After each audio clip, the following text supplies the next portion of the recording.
الحمد لله نحمده ونستعينه ونستغفره ونؤمن به ونتوكل عليه ونعوذ بالله من شرور أنفسنا ومن سيئات أعمالنا من يهد الله فلا مضل له ومن يضلل فلا هادي له ونشهد أن لا إله إلا الله وحده لا شريك له ونشهد أن سيدنا ومولانا محمدًا عبده ورسوله صلى الله تعالى عليه وعلى آله وأصحابه وبارك وسلم تسليمًا كثيرًا أما بعد فأعوذ بالله من الشيطان الرجيم بسم الله الرحمن الرحيم يا أيها الذين آمنوا اتقوا الله وذروا ما بقي من الربا إن كنتم مؤمنين فإن لم تفعلوا فأذنوا بحرب من الله ورسوله وقال رسول الله صلى الله عليه وسلم لا يدخل الجنة جسد غذي بالحرام أو كما قال عليه الصلاة والسلام۔ معزز سامعین کرام، بزرگوں اور دوستوں، اللہ تبارک و تعالی نے تمام انسانوں کو پیدا فرمایا اور پیدا فرمانے کے بعد انہیں یوں ہی چھوڑ نہیں دیا، بلکہ ان کی روزی کی ذمہ داری بھی اللہ تبارک و تعالی نے خود لے لی ہے۔ قرآن مجید میں اللہ رب العزت نے فرمایا وَمَا مِن دَابَّةٍ فِي الْأَرْضِ إِلَّا عَلَى اللَّهِ رِزْقُهَا کہ زمین پر جتنی بھی چلنے پھرنے والی مخلوقات ہیں سب کی روزی کی ذمہ داری اللہ رب العزت کی ہے۔ اس میں انسان تو شامل ہے ہی ہیں، انسان کے علاوہ جتنے بھی جاندار ہیں، چرند پرند، چھوٹے جانور، بڑے جانور، یہاں تک کہ سمندر کے تہ میں رہنے والے کیڑے مکوڑے اور مچھلیاں اور بلوں میں رہنے والی چیونٹیاں، سب کی روزی کی ذمہ داری اللہ تبارک و تعالی نے خود لے لی ہے۔ اور ہم اس کا مشاہدہ کرتے ہیں، اللہ رب العزت اپنے غیب کے خزانے سے لوگوں کو روزی پہنچاتا ہے۔ پرندوں کو دیکھیے کہ اللہ رب العزت انہیں کس طرح روزی عطا فرماتے ہیں، اور حدیث میں پیارے آقا صلی اللہ علیہ وسلم نے ارشاد فرمایا ہے کہ لو انکم تتوکلون علی اللہ حق توکلہ کہ اگر تم اللہ پر اس طرح بھروسہ کرو جیسا کہ بھروسہ کرنے کا حق ہے تو تمہیں پرندوں کی طرح روزی دیا جائے۔ پرندوں کا حال کیا ہوتا ہے کہ صبح سویرے اپنے گھونسلے سے جب نکلتے ہیں، بھوکے ہوتے ہیں، پیاسے ہوتے ہیں، خالی پیٹ ہوتے ہیں، روزی کی تلاش میں نکلتے ہیں، پہلے سے کوئی منصوبہ نہیں، کوئی پلاننگ نہیں، اور دن بھر گھوم کر جب پھر واپس اپنے گھونسلے میں آتے ہیں تو وہ سیراب ہو کر ان کا پیٹ بھرا ہوتا ہے، بھوک ختم ہو چکی ہوتی ہے، پیاس ختم ہو چکی ہوتی ہے۔ یہ روزانہ کا معمول ہے۔ اس طرح اللہ تعالیٰ پرندوں کو روزی عطا فرماتے ہیں۔ تو ان کا اللہ پر بھروسہ ہے۔ پیارے آقا صلی اللہ علیہ وسلم نے فرمایا اس طرح کا بھروسہ اگر تمہارے اندر پیدا ہو جائے تو تمہیں بھی اسی طرح روزی دی جائے۔ اللہ کے رسول صلی اللہ علیہ وسلم نے جب مکہ سے مدینے کی طرف ہجرت فرمائی تو اسی وقت قبیلے اشعر کے کچھ لوگوں نے بھی ہجرت فرمائی اور ایک جگہ پر انہوں نے پڑاؤ کیا۔ اب انہیں کھانے پینے کی ضرورت محسوس ہوئی، کھانے پینے کی چیزیں اس قبیلے کے پاس ختم ہو گئی، تو ان لوگوں نے ایک آدمی کو اپنا قاصد بنایا اور کہا کہ جاؤ اللہ کے رسول صلی اللہ علیہ وسلم جو کہ مدینے میں پہنچ چکے ہیں، آپ صلی اللہ علیہ وسلم کے پاس جاؤ اور ان سے ہماری ضرورت کو ظاہر کرو کہ ہمیں کھانے پینے کی کچھ چیزوں کی ضرورت ہے۔ اب وہ شخص روانہ ہوا، اللہ کے رسول صلی اللہ علیہ وسلم کے پاس پہنچا تو آپ صلی اللہ علیہ وسلم قرآن مجید کی تلاوت کر رہے ہیں، اسی آیت کریمہ کی تلاوت کر رہے تھے کہ وَمَا مِن دَابَّةٍ فِي الْأَرْضِ إِلَّا عَلَى اللَّهِ رِزْقُهَا کہ زمین پر جتنی بھی چلنے پھرنے والی مخلوق ہیں سب کی روزی کی ذمہ داری اللہ تعالیٰ کی ہے۔ وہ عربی جاننے والے تھے، قرآن کی اس آیت کو سنا سمجھ گئے اور کہا کہ اللہ کی ذمہ داری روزی کی ہے، کچھ بھی نہیں کہا حضور صلی اللہ علیہ وسلم سے۔ واپس اپنے جہاں پر قبیلے نے پڑاؤ ڈالا تھا وہاں پہنچ گئے اور لوگوں سے کہا روزی کا انتظام ہو چکا ہے، انتظار کرو۔ لوگوں نے یہ سمجھا کہ حضور اکرم صلی اللہ علیہ وسلم سے انہوں نے کہہ دیا ہوگا اور آپ صلی اللہ علیہ وسلم انتظام کروا کے ابھی بھیجیں گے، لیکن انہوں نے تو کہا ہی نہیں تھا۔ کچھ دیر گزری کہ دو آدمی بڑے بڑے دو تھال لے کر آئے جس میں گوشت ہے اور روٹی وغیرہ ہے۔ پورے قبیلے والوں نے سیراب ہو کر کھایا اور کھانا بچ گیا۔ تو قبیلے کے جو ذمہ دار تھے انہوں نے کہا کہ چونکہ آپ صلی اللہ علیہ وسلم کے پاس دیگر ضرورت مند بھی آتے رہتے ہیں، اس لیے یہ کھانا بچا ہوا حضور صلی اللہ علیہ وسلم کے پاس پہنچا دیں گے تاکہ دوسرے لوگ کھا لیں۔ کچھ لوگ وہ کھانا لے کر حضور صلی اللہ علیہ وسلم کے پاس پہنچے اور عرض کیا، اللہ کے رسول، آپ نے جو کھانا بھجوایا تھا وہ کھانا بہت زیادہ تھا، ہم نے کھا لیا، سیراب ہو گئے، لیکن کھانا بچ گیا ہے، یہ کھانا کسی اور کو دے دیجیے۔ آپ صلی اللہ علیہ وسلم نے کہا، میں نے کب کھانا بھجوایا؟ تو پھر اس شخص کو بلایا گیا جس کو قاصد بنا کر بھیجا گیا تھا، اور پورا معاملہ اس سے جب پوچھا گیا تو اس نے بتلایا کہ اللہ کے رسول صلی اللہ علیہ وسلم کے پاس میں اپنی ضرورت لے کر پہنچا، قبیلے کی ضرورت لے کر پہنچا تو دیکھا آپ صلی اللہ علیہ وسلم اس آیت کریمہ کی تلاوت کر رہے ہیں، تو میں سمجھ گیا کہ اللہ رب العزت ہمیں روزی عطا فرمائیں گے، حضور اکرم صلی اللہ علیہ وسلم کو تکلیف دینے کی کوئی ضرورت ہی نہیں ہے۔ تو یہ ان کا توکل تھا، یہ ان کا بھروسہ تھا اللہ رب العزت کے اوپر، تو اللہ رب العزت نے انہیں غیب سے روزی عطا فرمائی۔ تو اللہ رب العزت دنیا کے اندر انسان کو بھیجا ہے، اسے روزی بھی عطا فرمائیں گے، لیکن یہ نہیں کہہ دیا بس گھر میں بیٹھ جاؤ اور تمہارے منہ میں جو ہے نوالا آ کر گر جائے گا، بلکہ اسباب کو اختیار کرنے کا حکم اللہ رب العزت نے دیا ہے۔ اسباب کو اختیار کرو، روزی تلاش کرنے کی فکر اور کوشش کرو، اس کے واسطے محنت اور مشقت کرو، تب پھر اللہ رب العزت تمہیں روزی عطا فرمائیں گے۔ اس دنیا کا نظام اللہ تبارک و تعالی نے اس انداز میں بنایا ہے، اور قرآن مجید میں جگہ جگہ پر اس کی جانب اشارہ ہے۔ انبیاء کرام علیہم الصلاۃ والسلام روزی حاصل کرنے کے واسطے جو کام کرتے تھے قرآن مجید میں اس کا تذکرہ ہے، اور پیارے آقا صلی اللہ علیہ وسلم نے حلال روزی کے طلب کرنے پر جو اجر و ثواب اللہ رب العزت عطا فرماتے ہیں اس کو بیان فرمایا ہے۔ آپ صلی اللہ علیہ وسلم نے فرمایا، طلب کسب الحلال فریضۃ بعد الفریضہ، کہ حلال روزی کا تلاش کرنا، طلب کرنا، حاصل کرنا ایسے ہی فرض ہے جیسے نماز روزہ فرض ہے، کہ نماز روزہ جیسے اہم فرائض کے بعد حلال روزی کا حاصل کرنا فرض ہے۔ فرض کیا ہو؟ فرض کا مطلب ہوتا ہے فرض جو عبادت ہے، ابھی نماز فرض ہے، ہم نماز پڑھ رہے ہیں تو اس پر ثواب مل رہا۔ اسی طرح ہمارے ذہنوں کے اندر یہ بات نہیں ہے، ہم اسے خالص دنیا کی ضرورت سمجھ رہے ہیں، حالانکہ یہ بھی عبادت ہے، لیکن وہ ذہن کے اندر یہ بات ہو کہ اس کو عبادت سمجھ کر کیا جائے۔ اللہ کا حکم ہے، نبی کریم صلی اللہ علیہ وسلم کا فرمان ہے، انبیاء کی سنت ہے، انبیاء کا طریقہ رہا ہے، یہ ذہن کے اندر ہمارے ہونا چاہیے۔ حلال روزی کے تلاش کرنے کی فکر اور کوشش ہونی چاہیے، تو پھر اللہ رب العزت وہ روزی عطا فرماتے ہیں۔ لیکن روزی دو طرح کی ہے۔ جب ہم حلال روزی کہتے ہیں اس سے ہی بات واضح ہو گئی کہ ایک وہ بھی روزی ہے جو حرام راستے سے آئے، حلال نہ ہو، اور اس کے لیے وہ روزی جو انسان کے بدن کا جز بن جائے، انسان کے بدن کا حصہ بن جائے اور وہ حرام ہو، تو پھر انسان کی نہ دعائیں قبول ہوتی ہیں، نہ عبادتیں قبول ہوتی ہیں، نہ اس کی زندگی میں چین، اطمینان اور سکون ہوتا ہے۔ اللہ کے رسول صلی اللہ علیہ وسلم نے بیان فرمایا کہ ایک آدمی ہے، پراگندہ حال ہے، پراگندہ بال ہے، اللہ کے سامنے ہاتھ پھیلائے ہوئے ہے، یا ربی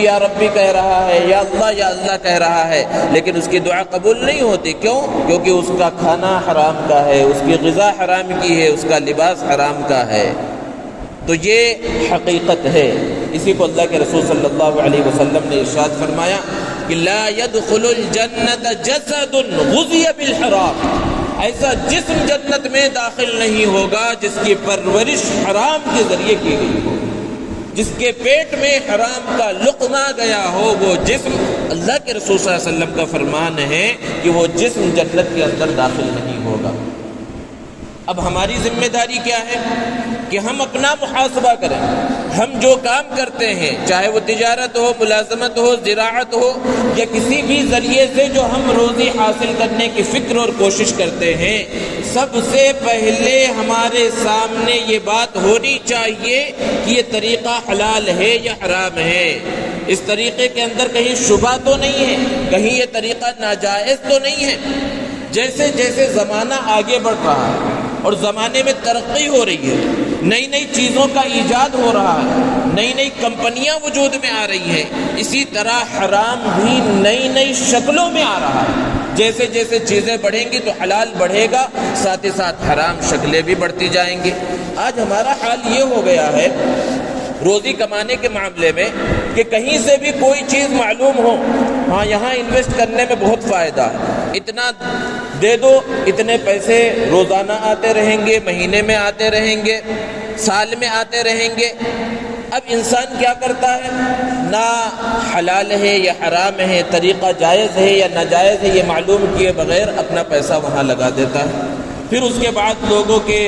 زبانوں سے کان میں بات پڑتی ہے، ارے بھائی وہ کمپنی جو ہے، جو کمپنی چل رہی ہے فلاں کمپنی ہو، فلاں کمپنی، اس میں پیسہ لگانا حرام ہے، فلاں مدرسے کا فتویٰ یا فلاں کا فتویٰ۔ اب پریشان ہے، اب یہاں چکر لگا رہا ہے، وہاں چکر لگا رہا ہے، پھر تھوڑے دنوں کے بعد سننے میں آ رہے بھائی وہ تو کمپنی ہی ڈوب گئی، پھر یہ ہوا، پھر وہ ہوا۔ اس طرح کے معاملات چلتے رہتے ہیں۔ کیوں؟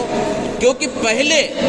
طلب العلم فریضۃ علی کل مسلم، جو پیارے آقا صلی اللہ علیہ وسلم کا فرمان ہے کہ علم کا طلب کرنا، علم کا حاصل کرنا ہر مسلمان پر فرض ہے، وہ وہی بقدر ضرورت علم کا حاصل کرنا کہ آپ جب تجارت کرنے جا رہے ہیں، آپ جب کچھ کام کرنے جا رہے ہیں تو اس کام کا طریقہ کیا ہونا چاہیے، وہ کام جائز ہے یا ناجائز ہے، اس کو معلوم کرنا یہ ضروری ہے۔ لیکن ہماری یہ فکر، یہ کوشش نہیں ہوتی۔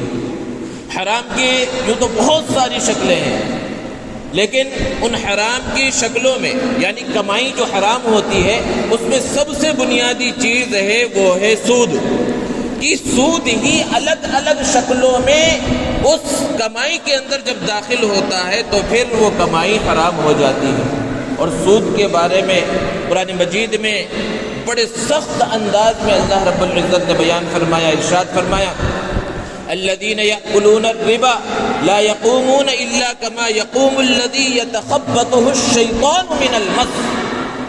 کہ جو لوگ سود کھاتے ہیں، سودی کاروبار کرتے ہیں، سودی لین دین کرتے ہیں، قیامت کے دن وہ کھڑے نہ ہو سکیں گے، ایسے کھڑے ہوں گے جیسے شیطان نے ان کے اوپر کچھ اثر کر دیا ہے، اس انداز میں وہ کھڑے ہوں گے وہاں پر۔ پھر آگے بیان فرمایا، یا ایھا الذین آمنوا اتقوا اللہ وذروا ما بقی من الربا ان کنتم مؤمنین، کہ اے ایمان والو اللہ سے ڈرو اور سودی کاروبار، سودی لین دین کو چھوڑ دو اگر ایمان رکھتے ہو۔ ایمان نہیں رکھتے تو کوئی بات ہی نہیں ہے، ان کنتم مؤمنین، اگر ایمان رکھتے ہو۔ اور پھر آگے بڑے سخت انداز میں بیان کرنا، فإن لم تفعلوا، اگر تم نے ایسا نہ کیا، سودی لین دین، سودی کاروبار یا ایسا کوئی کاروبار جس میں سود داخل ہے، سود کہیں نہ کہیں سے شامل ہوتا ہے، فإن لم تفعلوا، اگر تم نے اسے نہ چھوڑا، اس سے نہ بچے، تو پھر کیا ہوگا، فأذنوا بحرب من اللہ ورسولہ، تو تمہارے واسطے اللہ اور اس کے رسول کی جانب سے جنگ کا اعلان ہے۔ ذرا بتائیے کون سا شخص ہے، کون سا مسلمان ہے جو اللہ اور اس کے رسول سے جنگ کر سکے؟ قرآن مجید میں اللہ تعالیٰ نے بڑے بڑے گناہوں کا تذکرہ کیا، قتل کا تذکرہ کیا، زنا کا تذکرہ کیا، چوری کا تذکرہ کیا، اور بڑے گناہوں کا تذکرہ کیا، ان کی سزاؤں، ان کے اوپر جو وعیدیں ہیں اس کو بھی بیان کیا۔ لیکن کسی گناہ کے بارے میں اللہ رب العزت نے یہ بیان نہیں فرمایا کہ اس گناہ کے کرنے والے کے واسطے اللہ اور اس کے رسول کی جانب سے جنگ کا اعلان ہے۔ یہ بات اگر آپ نے پڑھی تو قرآن مجید میں پڑھی ہوگی، سود کے بارے میں اللہ رب العزت نے ایسی بات بیان فرمائی۔ اور پیارے آقا صلی اللہ علیہ وسلم نے جب معراج کا سفر کیا اور وہاں پر برزخ کے حالات کا مشاہدہ کیا، سزاؤں کا، جہنم کی سزاؤں کا مشاہدہ کیا، تو وہاں پر آپ نے دیکھا کہ خون کی ایک نہر ہے جس کے اندر ایک شخص تیر رہا ہے اور وہ باہر نکلنے کی کوشش کرتا ہے تو پھر فرشتے اس کے سر کے اوپر بڑا پتھر مارتے ہیں، جس کی وجہ سے پھر وہ اس کے اندر چلا جاتا ہے۔ تو آپ صلی اللہ علیہ وسلم نے جب معلوم کیا تو بتلایا گیا یہ آپ کی امت کے وہ لوگ ہیں جو سود خوری کے اندر مبتلا تھے، سودی کاروبار کرتے تھے، سودی لین دین کرتے تھے۔ بہت ساری سزاؤں کو اللہ کے رسول صلی اللہ علیہ وسلم نے دیکھا۔ اور ایک حدیث میں پیارے آقا صلی اللہ علیہ وسلم نے ارشاد فرمایا کہ سود کے گناہ کے 36 درجے ہیں، جس میں سے سب سے کم تر درجہ اپنی ماں سے زنا کرنے کے برابر ہے۔ یعنی ماں سے زنا کرنا بہت چھوٹا گناہ ہے، اس سے 36 گنا بڑا ہوا سود کا کھانا، سود کا دینا، سود کا لینا ہے۔ اب کون ہے جو یہ تصور بھی کر سکے ماں سے زنا کے بارے میں؟ لیکن سود کے بارے میں ہمارا معاملہ کیا ہے؟ آج جو پوری دنیا کا معاشی نظام چل رہا ہے، پورے ملکوں کا، وہ سودی نظام کے اوپر ہی آج کی معیشت کھڑی ہوئی ہے۔ اور لوگ یہ سمجھتے ہیں کہ سود کے اندر شامل ہوئے بغیر کامیابی ہو ہی نہیں سکتی معیشت کے اعتبار سے، لیکن بڑے بڑے مالدار ہیں مسلمانوں کے اندر، غیر مسلموں کا تذکرہ نہیں ہے، مسلمانوں میں بڑے بڑے مالدار ہیں، اللہ نے خوب مال و دولت سے نوازا ہے۔ آپ ان سے معلوم کریں کہ وہ سود سے بچ کر بھی انہوں نے اس طرح کی دولت حاصل کی ہے، جائز طریقہ اختیار کر کے بھی انہوں نے اس مقام و مرتبے کو حاصل کیا ہے۔ تو یہ کہنا کہ سود سے بچا ہی نہیں جا سکتا، یہ بڑی غلط فہمی ہے۔ جب پہلی مرتبہ قرآن مجید کے اندر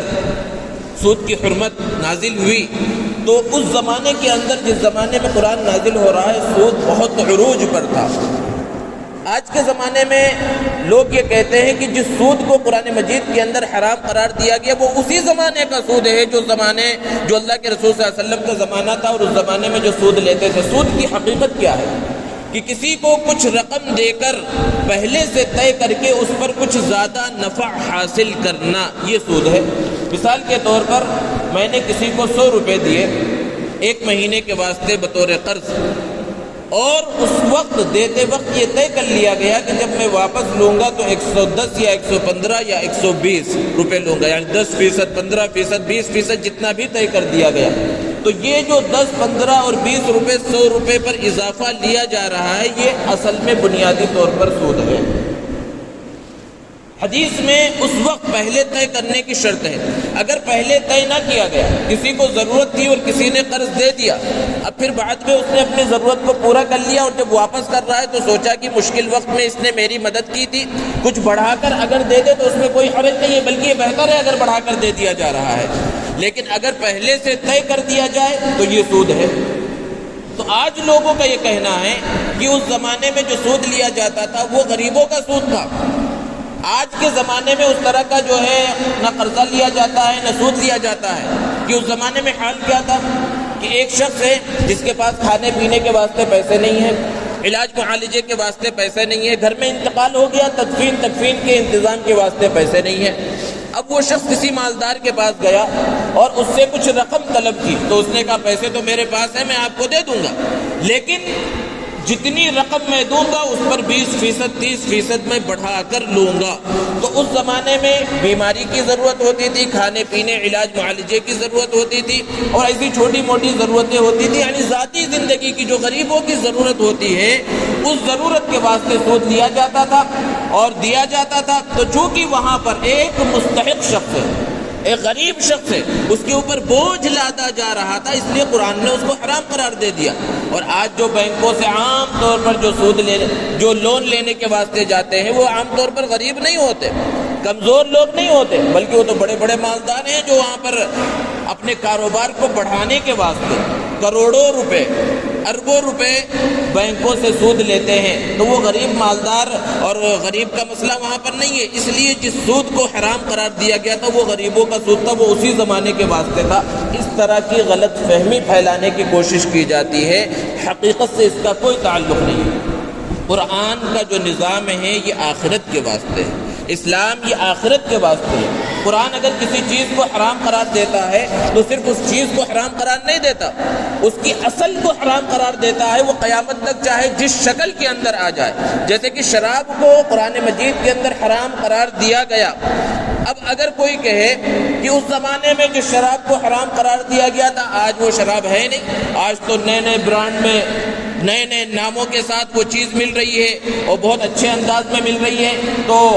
وہ حرام ہوگا ہی نہیں۔ لیکن جب کہا جائے گا کہ شریعت نے ایک ایسی چیز شراب اور شراب کی حقیقت کو حرام قرار دیا کہ ایسا مشروب جس کے اندر نشہ ہو، اب وہ چاہے جس لیبل کے ساتھ آ جائے، جس برانڈ کے ساتھ آ جائے، جس پیک کے اندر آ جائے، وہ حرام ہی رہے گی۔ قرآن مجید کے اندر تذکرہ ہے خنزیر حرام ہے۔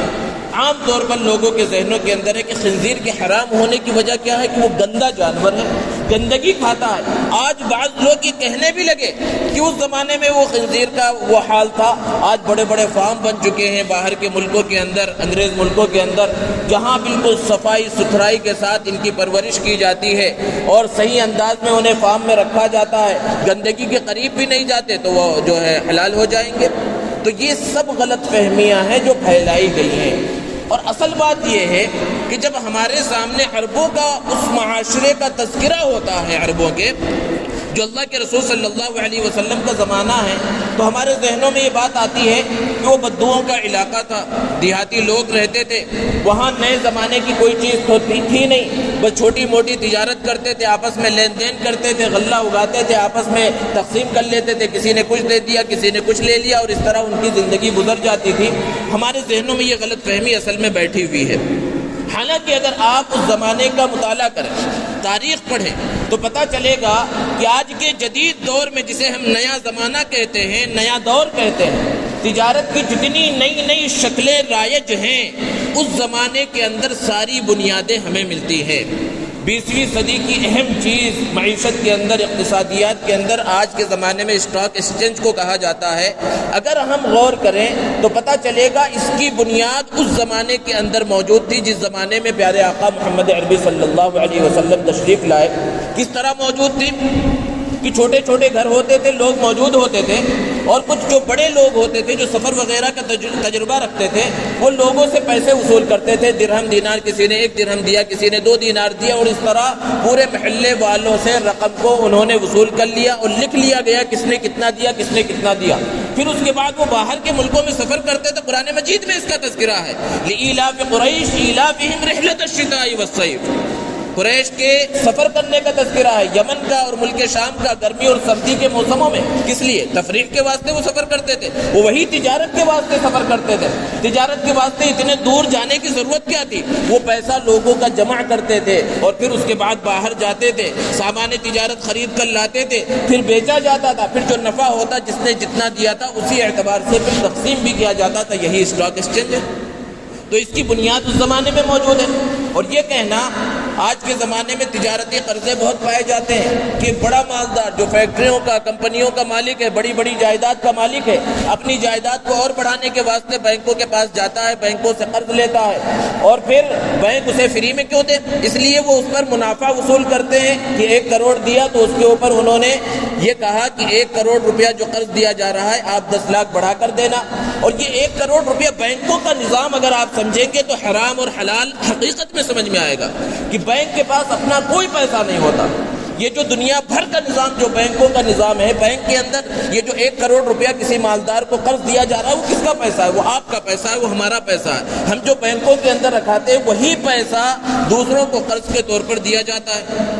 اور پھر جب قرض کے طور پر دیا جاتا ہے تو اس مالدار نے تو 1 کروڑ لیا اور 1 کروڑ کے 2 کروڑ بنا لیے، اس نے 3 کروڑ بنا لیے کاروبار کر کے، تجارت کر کے، اور پھر اس نے واپس کیا اس میں سے صرف 10%، یعنی 10 لاکھ روپے واپس کیا۔ اور بینک کی جو عمارت ہے، اس کا جو خرچہ ہے، اس کے جو ملازمین کا خرچہ ہے، ان سب کا نکال کے اس نے 5 لاکھ روپے اس میں خرچ کر دیے، اور باقی 5 لاکھ روپے جو اس کے کسٹمر ہیں اس میں تھوڑا تھوڑا تھوڑا سب کو تقسیم کر دیا، اور یہی سود ہے جو ہمارا وہاں پر جمع تھا اس کے اوپر تقسیم ہوا۔ تو نفع کے اعتبار سے دیکھا جائے تو سب سے زیادہ کمایا کس نے؟ جس نے قرض لیا۔ اگر ہم اپنے پیسے کو ڈائریکٹ تجارت کے اندر لگائیں اور کمانے کی فکر و کوشش کریں تو اس سے نفع زیادہ ہوگا۔ ہم بینک کے ذریعے جب کمانے کی یعنی اور ناجائز بھی ہو جاتا ہے تو وہ صرف 5% ہمارے پاس واپس آ رہا ہے، حالانکہ کمانا چاہے تو اس سے 100% نفع کمایا جا سکتا ہے، اور جو واپس ہمارے پاس آ رہا ہے وہ بھی حرام آ رہا ہے۔ اور آج معاشرے کے اندر جو سودی کاروبار اور سودی لین دین اور سودی جو شکلیں ہیں جو مسلمانوں کے درمیان بہت زیادہ رائج ہو گئی ہیں، اس میں سے FD بھی ہے، کہ فکس ڈپازٹ کرا دیتے ہیں، نئے نئے بینکوں کے نئے نئے جو ہے انداز کے آفر آتے ہیں، بچے کی یا بچی کی ولادت ہوئی خاص طور پر، تو بچی کی ولادت ہوئی، نکاح کا ابھی سے ذہن کے اندر آ گیا، اس کے نام سے بینک کے اندر کوئی آفر تھا، کچھ رقم جمع کرا دی 15,000 20,000 جیسے بھی، اور پھر وہ 15 سال اور 18 سال کے بعد وہ لاکھوں کی شکل میں ہو گیا، اور ذہن میں ہوتا ہے اسی سے سامان جہیز جو ہے خرید لیا جائے گا اور پھر جہیز کے اندر دے دیا جائے گا۔ تو حقیقت یہ ہے کہ جتنی رقم آپ نے وہاں پر جمع کی تھی پہلی مرتبہ وہی صرف آپ کے لیے حلال ہے، اس کے علاوہ جتنی بھی رقم بڑھ گئی ہے وہ سب کا سب حرام ہے۔ اب پھر ذہنوں میں بات آتی ہے کہ بینکوں کا نظام ہی جب حرام پر مبنی ہے تو پھر آپ بینک کو استعمال کیوں کرتے ہیں؟ ہر ایک بینک کو استعمال کرتا ہے، وہ بینک کے استعمال کرنے پر ہم مجبور ہیں، کیونکہ نقد روپیہ پیسہ قانونی اعتبار سے اپنے پاس زیادہ رکھا ہی نہیں جا سکتا اور حفاظت بھی نہیں ہوتی، حفاظت کے واسطے بینک میں جانا ضروری ہے۔ تو اس کے لیے مسئلہ یہ ہے، اور بینکوں کا جو نظام ہے اس کے بارے میں ذہن میں رکھیے کہ سعودی عرب کے اندر 45 ملکوں کے علماء، اکابر علماء، ہر مسلک کے علماء کا ایک زمانے میں اجتماع ہوا، جس کے اندر متفقہ طور پر یہ فیصلہ کیا گیا کہ دنیا بھر میں جتنے بھی بینک ہیں جو اس نظام کے تحت چل رہے ہیں ان کے اندر کا جو انٹرسٹ ہوتا ہے، جو سود ہوتا ہے، وہ وہی انٹرسٹ، وہی سود ہے جس کی حرمت کا تذکرہ قرآن مجید کے اندر موجود ہے۔ تو بینک کے اندر حفاظت کے واسطے آپ کو پیسہ رکھنا ہے تو پہلی شکل یہ ہے کہ کرنٹ اکاؤنٹ بنایا جائے جس کے اندر سود نہیں ملتا، پیسہ اضافی طور پر نہیں آتا، لیکن ہر عام آدمی کرنٹ اکاؤنٹ نہیں بنا سکتا، اس کے لیے کچھ دکھانا پڑتا ہے، آپ کی جائیداد وغیرہ یا جو بھی شکلیں ہیں۔ تو سیونگ اکاؤنٹ میں بھی اگر بنایا گیا ہے تو معمولی رقم جو سود کی شکل میں آتی ہے وہ تو پتہ چلتے رہتی ہے، آج کے زمانے میں میسج بھی آتا ہے کون سا پیسہ جو ہے کس مد کے اندر آپ کے پاس آیا ہے، یا پاس بک کے ذریعے معلوم ہو جاتا ہے۔ تو انٹرسٹ کے نام پر جتنی بھی رقم آئی ہے اسے بینک سے تو نکالنا ہے، لیکن نکال کر بغیر ثواب کی نیت کے اسے کسی کو دے دینا ہے جو بھی مستحق ہے۔ یہ اہم کام ہے جو کرنا ہے۔ ہمارے معاشرے کے اندر جو دوسری تجارتیں ہیں اور یہ کہتے رہتے ہیں کہ یہ ساری تجارتیں وہ ہیں جو آج کے زمانے میں وجود میں آئی ہیں اور اللہ کے رسول صلی اللہ علیہ وسلم کے زمانے میں اس کا وجود نہیں تھا، یہ بھی بڑی غلط فہمی ہے جو لوگوں کے ذہنوں میں پھیلائی گئی ہے۔ حضرت زبیر ابن العوام رضی اللہ تعالی عنہ جو عشرہ مبشرہ میں سے ہیں، بڑے جلیل القدر صحابی ہیں، لوگ ان کے پاس اپنی امانتیں لا کر رکھواتے تھے، بہت زیادہ پیسہ امانت کے طور پر لاتے تھے، تو وہ ان سے یہ کہتے میں اسے امانت کے طور پر نہیں رکھوں گا، کیونکہ امانت کے طور پر رکھوایا گیا تو پھر اس کو کچھ کر نہیں سکتے، میں اسے بطور قرض کے آپ سے لے رہا ہوں۔ اور اس طرح ان کے پاس بہت بڑا سرمایہ جمع ہو گیا۔ جب ان کا انتقال ہوا تو ان کے بیٹے حضرت عبداللہ ابن زبیر رضی اللہ تعالی عنہ فرماتے ہیں کہ میں نے جب حساب لگایا کہ لوگوں کا کتنا پیسہ میرے والد کے پاس ہے تو 22 لاکھ دینار میرے والد نے لوگوں سے پیسہ لے رکھا تھا تجارت کے واسطے۔ ذرا بتلائیے 22 لاکھ دینار کیا انسان اپنی ضرورت کے واسطے، کھانے پینے کی ضرورت، بیماری کی ضرورت، علاج معالجے کی ضرورت کے واسطے لے رکھا ہوگا؟ ظاہر سی بات ہے وہ تجارتی مقاصد کے لیے انہوں نے اتنے قرضے لے رکھے تھے، پھر وہ پورا پیسہ موجود تھا، حضرت عبداللہ ابن زبیر رضی اللہ تعالی عنہ نے اس کو واپس کیا۔ تو اس سے یہ پتہ چلتا ہے کہ آج کے زمانے کی جتنی بھی تجارتی شکلیں ہیں ان سب کی بنیاد اللہ کے رسول صلی اللہ علیہ وسلم کے زمانے میں موجود تھی۔ تو جس تجارت کو حرام قرار دیا گیا وہ حرام اسی زمانے سے ہے، اور جس کو حلال قرار دیا گیا وہ حلال اسی زمانے سے ہے۔ بعض لوگ کہتے ہیں کہ ہندوستان چونکہ دارالحرب ہے یہاں پر سود جائز ہونا چاہیے۔ بعض فقہا کا یہ کہنا ہے کہ دارالحرب کا مطلب یہ ہے کافروں کا ملک جہاں مسلمانوں کو آسانی کے ساتھ رہنے کی اجازت نہ ہو۔ آسانی کے ساتھ رہنے کی اجازت کا مطلب یہ ہے کہ انہیں اپنا کاروبار کرنے کی، اپنے عبادت کو صحیح انداز میں انجام دینے کی کسی چیز کی اجازت نہ ہو۔ اب ذرا بتائیے کیا ہندوستان کا حال ایسا ہے؟ اور پھر دارالحرب اگر مانا ہی جا رہا ہے تو اس کے بارے میں یہ بھی حکم ہے کہ اس ملک سے نکلنے کی فکر اور کوشش کرنی چاہیے۔ لہذا یہ سمجھ کر یہ کہنا کہ دارالحرب ہے لہذا حرام ہے، جو چیز سود حرام ہوتا ہے یا حلال ہو جائے گا، اس چیز کو بھی سمجھنے کی ضرورت ہے۔ اسی طرح بہت ساری شکلیں جو ہمارے درمیان رائج ہے، مختصر انداز میں اس کا تذکرہ کیا جاتا ہے، جو رہن کی شکل ہے، اسی طرح چٹھیوں کے اندر کمیشن وغیرہ کی شکلیں ہیں، اور تجارت کے اندر بھی انویسٹ کرنے میں بھی بہت ساری شکلیں جو حرام ہیں یہ سب ہمارے معاشرے کے اندر رائج ہے، اور خرابی یہاں ہوتی ہے کہ بغیر مسئلہ معلوم کیے ہوئے، بغیر پوچھے ہوئے اس کے اندر جب شامل ہو جاتے ہیں، پھر اس کے بعد میں پریشان ہوتے رہتے ہیں۔ اللہ رب العزت سے دعا ہے اللہ تبارک و تعالی حلال اور حرام کو صحیح طرح سے سمجھ کر حلال روزی کمانے کی توفیق عطا فرمائے۔ وآخر دعوانا الحمدللہ۔